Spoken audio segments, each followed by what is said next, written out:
Chapter 2. The Plasma Bus. The dangers of life are many, and safety is one of them. Goethe. Gabriel was beginning to feel slightly nervous again. The 6 men in the Cadillac stretch limo, now speeding towards Yokohama, were obviously feeling it too. Nijitora was driving. He had been drinking all day, as was his custom, every day, every week. The old odometer was inching past 150. With such a long wheelbase, the corners now produced a raucous screeching from the wheels. "Sugutsukimasu," volunteered one of the cohorts. At this speed, they would surely soon arrive.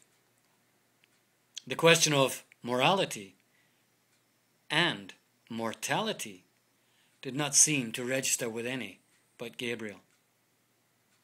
Nijitora was one of the old school of gangster bosses in Japan.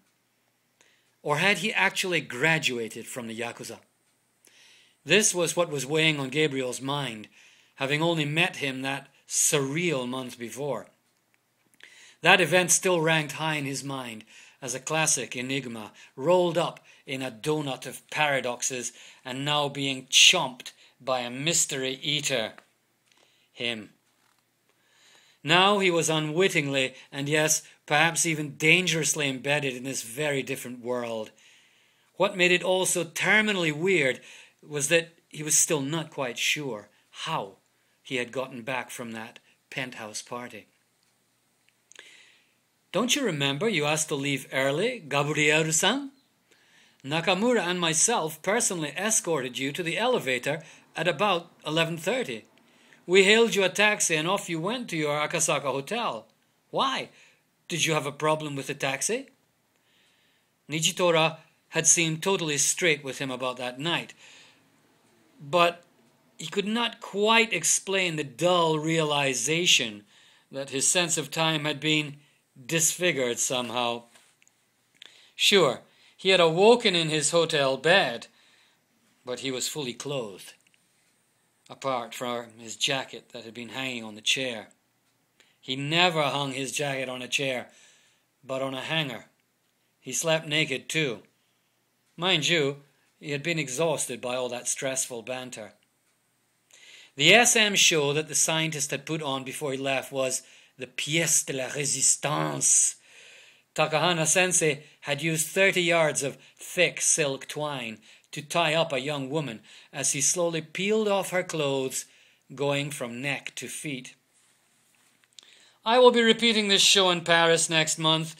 You know how they love the mode japonesque."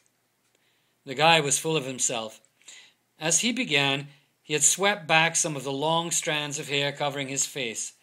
Everyone stayed silent until she was butt naked, with rope and bound tightly with her arms behind her back. Then there was a huge applause. Guests had filled her nude body and its rope-covering interfaces with 10,000 yen bills. In the back room he was invited to as the honored guest, Gabriel had politely asked her, "Was that not painful?" Still trussed up in the rope, it took 20 minutes to untie, with one nipple clearly visible between binds, she had coolly answered, "Sensei wa yasashi desu."